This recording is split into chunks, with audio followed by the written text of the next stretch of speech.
Save big during Labor Day at Lowe's. Get up to 40% off select major appliances. Plus, buy more to get up to an additional 20% off. Shop even more savings with 3 Stay Green 1 cubic foot vegetable and flower garden soil bags for $10.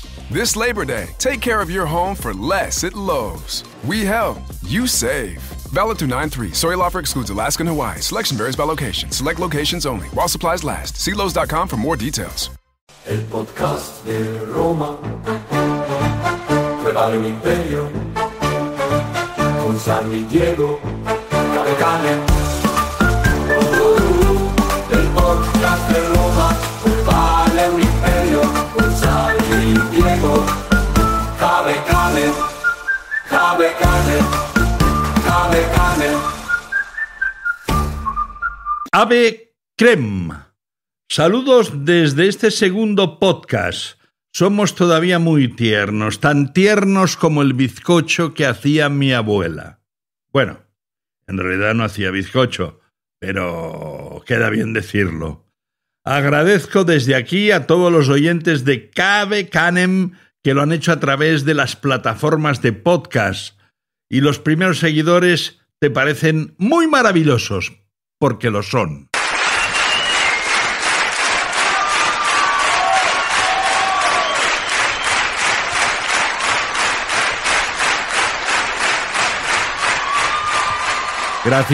Gracias por estos espontáneos aplausos. Gracias también al mundo romano que nos está apoyando desde el primer momento. Y ya sé que todo el mundo hace un spoiler de los contenidos del podcast al iniciarlo, pero como somos diferentes, no lo haremos.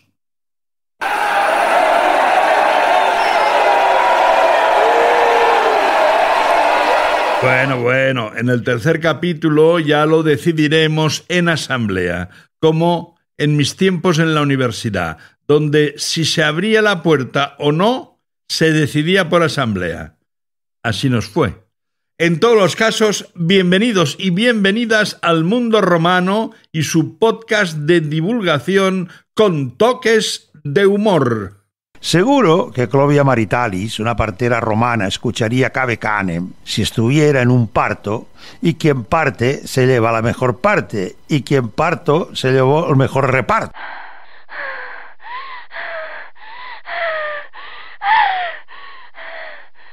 Ha sido niña, y también es niña nuestra invitada de ahora mismo.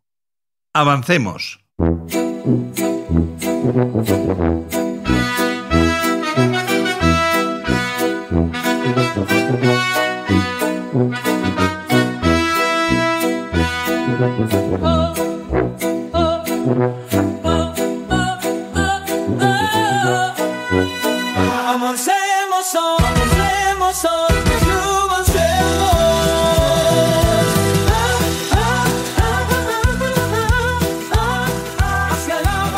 Nadia Abelleira Ferreiros es gallega. No podría ser de otra tierra llamándose así. Nadia es una de las mejores guías romanas de Lugo. Lugo es la capital de la provincia gallega del mismo nombre. Y recordad que el río Miño pasa por Lugo, que se os tiene que decir todo. Los romanos fundaron Lugo, y eso imprime carácter. Nadia Cabe Canem y Ave Crem. Muchas gracias por la invitación. Os vengo a presentar una ciudad maravillosa, es la ciudad más antigua de Galicia, porque fue fundada ya en el año 25 a.C.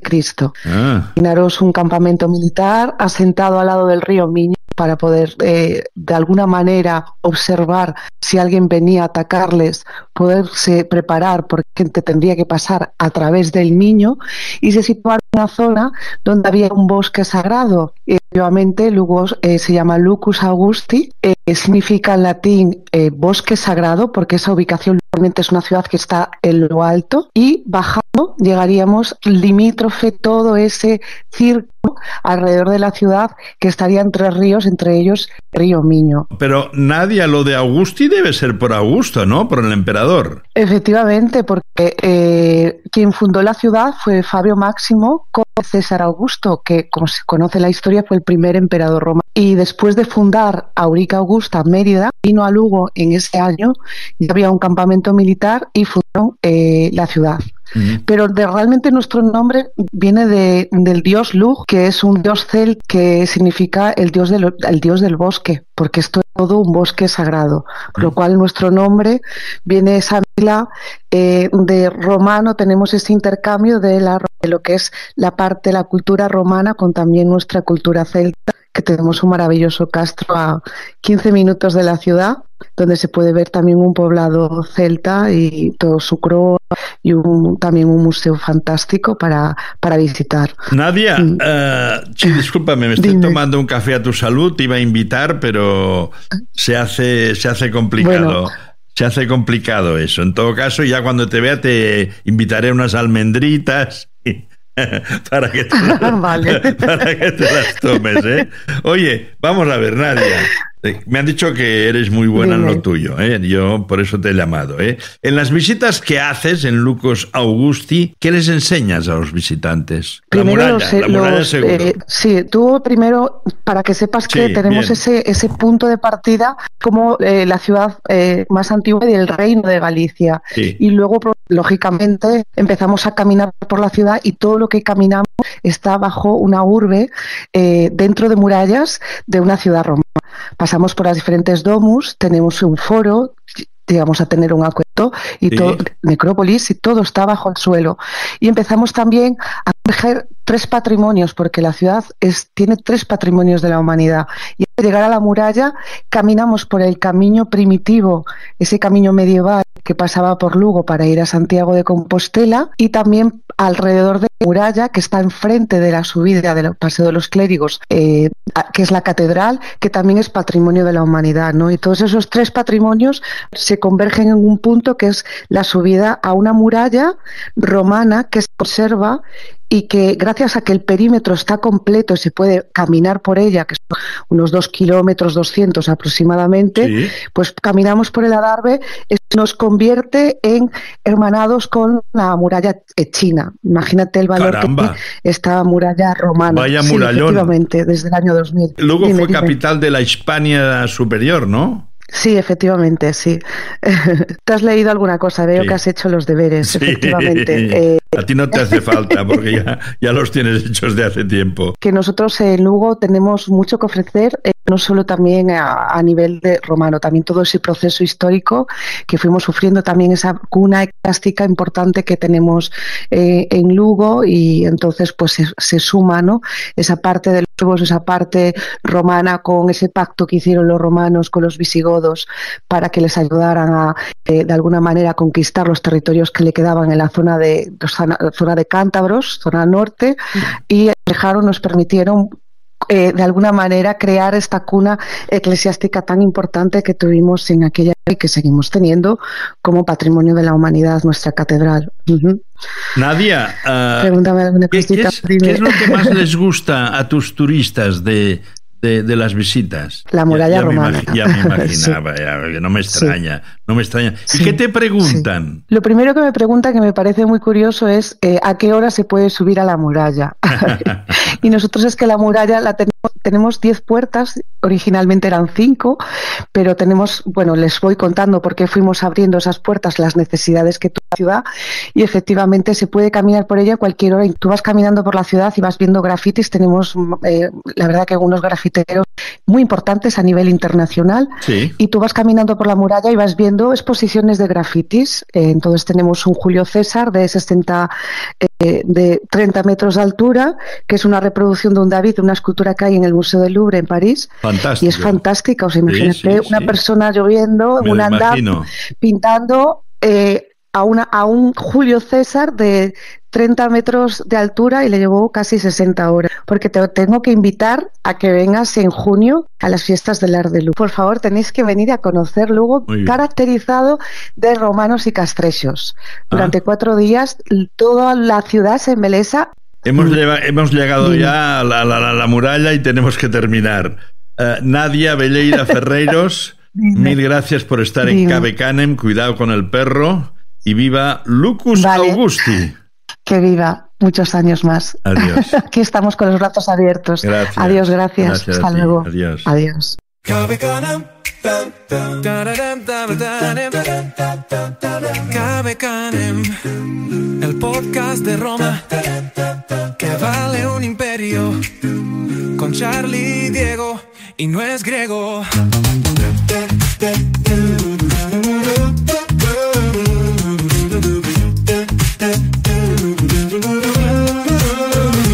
Cave Canem, el podcast de Roma que vale un imperio, con Charlie y Diego, y no es griego.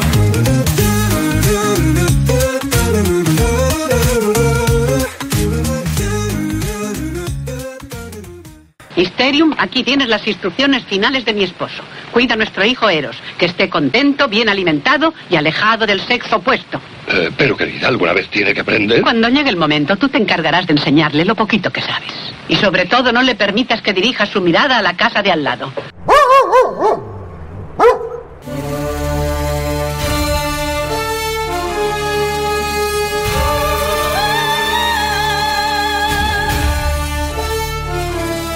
No perdamos la cabeza, Judith. Ya os habréis dado cuenta que muchas estatuas romanas no tienen cabeza. Esa es una de las características del arte romano. Y no es que la perdieran, aunque muchas veces sí, es que eran desmontables. A veces las aprovechaban, la estatua, para otra cabeza distinta a la original. Al cambiar el emperador, solo había que cambiar la cabeza de la estatua y no hacer la obra entera. También se daba el caso que si a algún emperador se le aplicaba la damnatio memoriae, que borraba su memoria de la historia, le cortaban la cabeza de la obra de arte sin problemas. Algunas estatuas, esperando, nunca tuvieron cabeza, que es la mejor forma de no perderla. Voy a perder la cabeza por tu amor.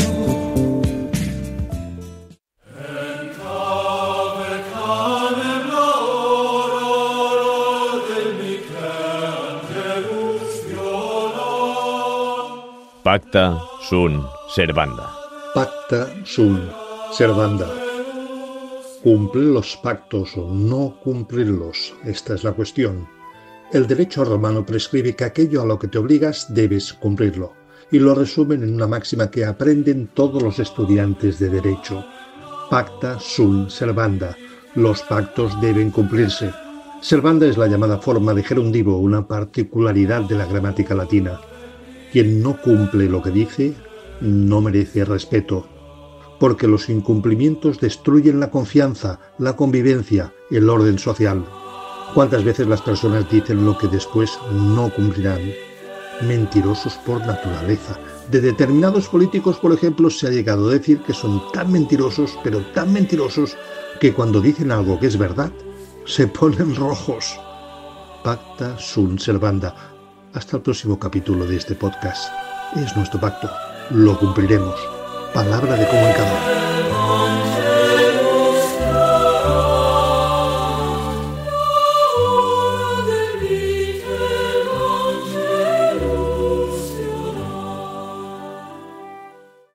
Albano es un gran amigo y un gran cantante internacional. Hola Charlie, me gusta mucho el tema que tú estás afrontando. Cave Canem, atención al perro, lo decían los antiguos romanos y aún se dice, como muchas cosas de los antiguos romanos son más evidentes simplemente porque se comparan con el día de hoy.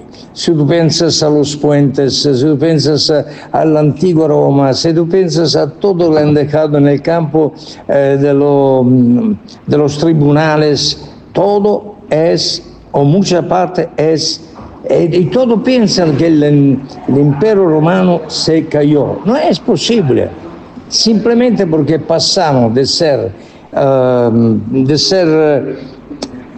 paganos, pasaron por el cristianesimo, combatiendo el cristianesimo y después cambiando de pagano a cristianos. Y además, pienso yo, que el imperio romano se cansó de tanta suerte, de tanta potencialidad y se pasó totalmente en el cristianesimo y siempre fundaron esta sagrada iglesia romana.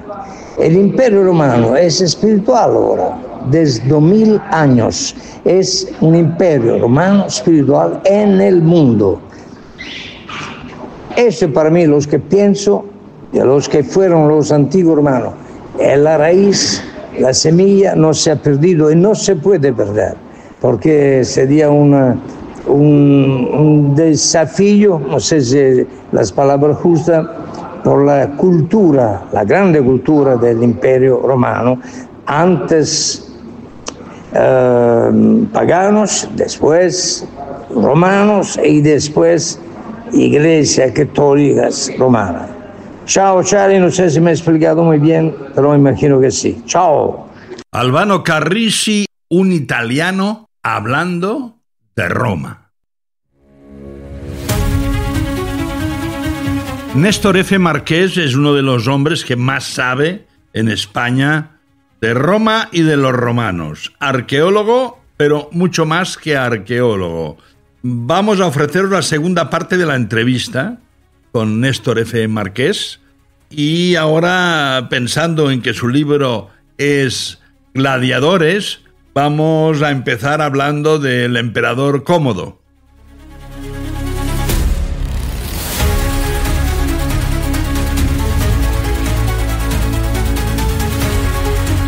¿Por qué algunos emperadores como Cómodo o Calígula jugaron a ser gladiadores en la arena? Bueno, Cómodo es uno de los gladiadores más interesantes que tenemos, porque al final no conservamos a ningún otro emperador que le gustara tanto la gladiatura como a él, y esto es importante porque, bueno, él era libre de que le gustaran los gladiadores como a muchos otros emperadores, pero lo raro era que él quisiera luchar, que él quisiera lanzarse a la arena. Por supuesto, siempre en unas condiciones muy controladas, pero claro, tenemos que pensar que entre la aristocracia eso estaba muy mal visto, porque los gladiadores eran infames, eran, digamos, no eran personas directamente, ¿no? Eran esclavos o incluso hombres libres que perdían su libertad y que se convertían en esclavos para luchar. Por lo cual, imagínate lo que pensaría la gente, especialmente de las clases altas, cuando vieron a un emperador que quería ser lo más bajo de la sociedad, la peor calaña, mezclarse con ellos por esa pasión que tenía por los gladiadores. Porque al final las aficiones uno no las elige, le llegan en algún momento de la vida y bueno, pues a veces se pueden compaginar y otras no. En este caso, siendo el emperador, hay una dualidad, porque por un lado no es lo que socialmente está aceptado, pero por el otro, ojo, es el emperador y puede hacer lo que quiera. Lo que pasa es que, claro, eso le llevó a tener la enemistad de toda la alta sociedad y acabó como acabó el pobre Cómodo. Para la narración de tu libro Gladiadores, espectáculo y ocio en la antigua Roma, publicado por Espasa, por cierto, llevas al lector a una semana en Roma. ¿Por qué escogiste una semana en la que el emperador era Domiciano? Pues porque quería buscar un periodo que fuera perfecto para hablar de todos los espectáculos romanos, no solo los gladiadores, sino también las carreras de carros, el teatro, los espectáculos atléticos, incluso las batallas navales. Todo eso pues yo lo fui buscando en las fuentes, ¿no? Como si realmente fuera a hacer ese viaje en el tiempo. Vamos a aprovechar el tiempo, vamos a ir a un momento perfecto. Y es que lo encontré ahí en ese año 96, al final del reinado de Domiciano, en el mes de septiembre, en una semana en la que estaban en marcha los Juegos Romanos, los más importantes de todo el año, que se celebraron precisamente en ese mes de septiembre, y bueno, pues me permitió también ver la celebración de los 15 años del reinado de Domiciano. Es decir, hay una serie de elementos que se conjugan para que esos días sean perfectos, porque además en ese momento ya estaba construido el Coliseo, justo 16 años antes se había inaugurado, estaba terminando la construcción del nuevo Circo Máximo. En fin, son muchos los elementos que confluían y que eran perfectos para que en un pequeño viaje de una semana, que es como a mí me gusta hacerlos también en el mundo real, una semana viajando y descubriendo el mundo romano, pues lo pudiéramos hacer también en la ficción y en el tiempo. Los gladiadores eran unos símbolos sexuales para las ricas damas romanas. Bueno, también imagino para las otras, ¿no? Bueno, eso es lo que se nos suele contar y seguro que en algún caso era así. pero también hay que ver la realidad. Y precisamente en el libro, cuando vamos a ver los primeros entrenamientos de los gladiadores, nos damos cuenta de que en realidad los gladiadores que llevan ya un tiempo luchando no son ningún tipo de mito erótico, la verdad. Están bastante deformados sus cuerpos por los entrenamientos durísimos, por las batallas, por los golpes. Las caras muchas veces estaban marcadas con un hierro al rojo vivo para demostrar la propiedad de esos esclavos. En fin, realmente habría que matizar un poco eso y oye, luego cada cual tiene sus gustos, pero realmente tenemos que pensar que con toda probabilidad los gladiadores no eran tanto mitos eróticos como lo hemos pensado siempre. Te voy a pedir un pequeño esfuerzo. Si hubieras nacido en esa época, que por otro lado sé que te hubiera apasionado, ¿cómo te hubiera gustado llamarte? Como mínimo me dices el praenomen y ya si vas lanzado el nomen y el cognomen, pues mira, ¿qué se te ocurre? Yo tengo que reconocerte que me hubiera costado que me gustara nacer en la antigua Roma porque tienes muy pocas posibilidades de que te toque en el 1% que realmente tenía una vida acomodada.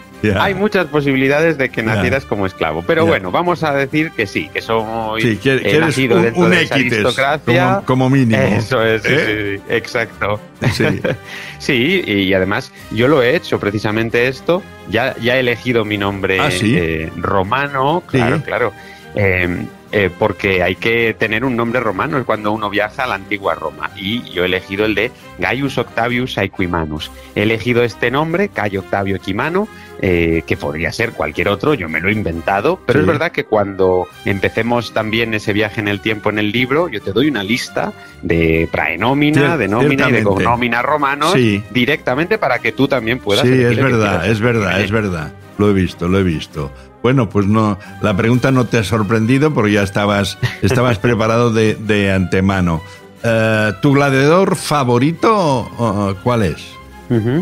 Pues yo lo tengo bastante claro y aquí voy a elegir el Murmilo. Es un gladiador pesado, que va muy bien protegido, que lleva un buen escudo. Es un gladiador que además es el favorito del emperador Domiciano, y Domiciano es uno de los mejores emperadores que hubo jamás en la antigua Roma, uno de mis favoritos también, y por eso lo he elegido, porque coincide con el del emperador. Terminamos con el mundo de las carreras de caballos ludicircenses. Tu libro también se ocupa de ellas, también está presente en Gladiadores. El mundo de las carreras de caballos, Néstor, tiene tantos paralelismos con nuestro fútbol, ¿no? Facciones en lugar de equipos, circo máximo en lugar de estadio, la gente más poderosa ve mejor el espectáculo, lo ve desde la tribuna, por decirlo así, ¿no? Por supuesto, al final es el espectáculo rey de la antigua Roma, el espectáculo de masas. Imagina más de 150.000 personas abarrotando las gradas del Circo Máximo para ver esas carreras, y además es un deporte muy emocionante que, bueno, sí que todo el mundo vive los colores y eso lo sabemos perfectamente y lo vamos a ver cuando estemos allí en este viaje en el tiempo. Todo el mundo va con los colores de su equipo, los verdes, los azules, los rojos, los blancos, e incluso en este caso, en época de Domiciano, con la creación de 2 nuevos equipos que no duraron mucho, pero le añadieron un poquito de emoción, los púrpuras y los dorados. Entonces, por supuesto que podemos hacer ese paralelismo con un deporte como el fútbol, ¿no? Hoy en día, que mueve tantas pasiones y que, bueno, es verdad que por suerte es menos peligroso de lo que eran las carreras de carros en la antigua Roma, porque allí los accidentes estaban a la orden del día, y aunque es verdad que no se luchaba por sobrevivir como puede ser en el mundo de los gladiadores, pero también era muy peligroso ser conductor de carros romanos. Pero eso sí, el resultado a tu favor te daba una fama y una cantidad de dinero tremendos. Podían llegar a ser multimillonarios si eran realmente habilidosos y tenían un poquito de suerte. Néstor, tú viajas a menudo a Roma y enseñas Roma a la gente que le gusta la Roma antigua. Gracias en esta ocasión por dejarnos viajar contigo en Gladiadores. Hasta siempre. Muchísimas gracias, es un placer acompañaros. El podcast de Roma, prepara un imperio, con San Diego, Cavecanem. El podcast de Roma, prepara un imperio, con San Diego,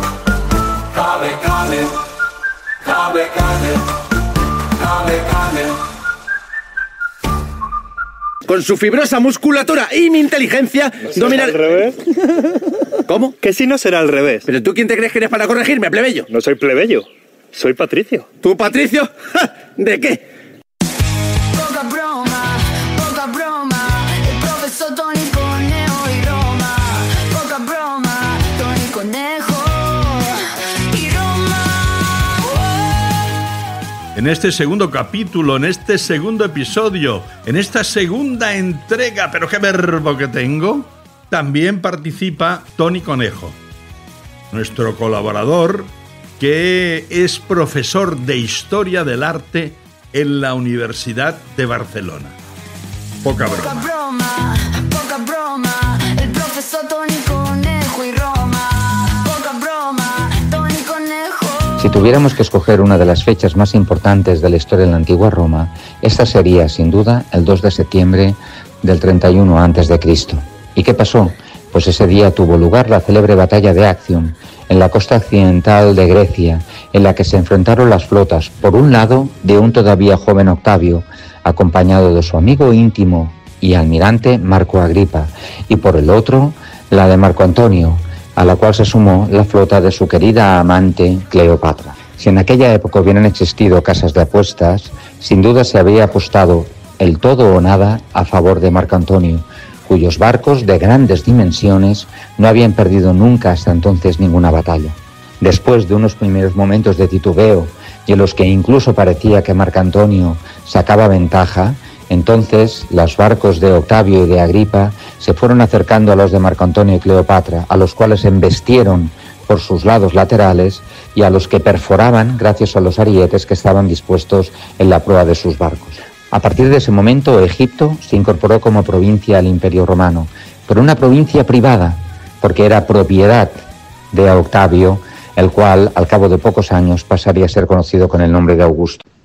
Pero entonces emergió el genio y la capacidad estratégica de Marco Agripa, que supo aprovechar las virtudes de sus naves, más pequeñas, pero mucho más veloces que las de Marco Antonio y Cleopatra. Pero es que Egipto era muy importante, y no precisamente por sus pirámides, sino porque era el principal productor de grano del imperio. De hecho, se le conocía como el granero de Roma, y de ese grano se producía pan, y con ese pan se alimentaban a las legiones, y esas legiones bien alimentadas servirían siempre al que en un futuro se convirtiera en el primer emperador de Roma, es decir, Augusto. El profesor Tony Conejo y Roma. Poca broma, Tony Conejo y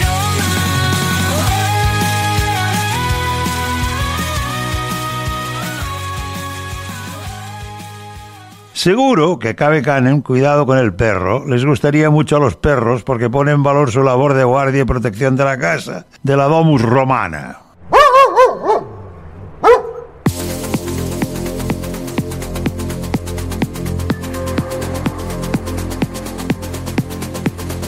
Como llegamos al final, gracias a Albano, Néstor F. Marqués, Nadia Abelleira, a nuestros colaboradores Miguel Ángel Violán y Tony Conejo. Gracias también a las voces de Judith Diego y Romà Jorí. Ferran Badía. Técnico de grabación y montaje, el gran Ricardo Valezzi. Gracias también a las películas de Pontis y Golfus de broma, porque nos han servido de auténtica inspiración. Bye bye. Adiós. Guión, presentación y dirección, Charlie Diego, muy popular en su casa.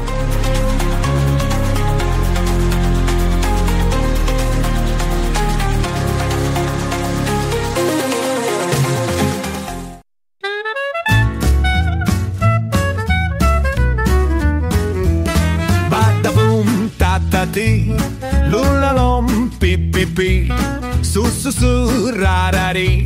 Mamma me, chi, oh, oh, oh, la, ba, oh, la, ba, lo, mi, ma, yo, ji, tra, di, da, fu, fe, na, nu, che,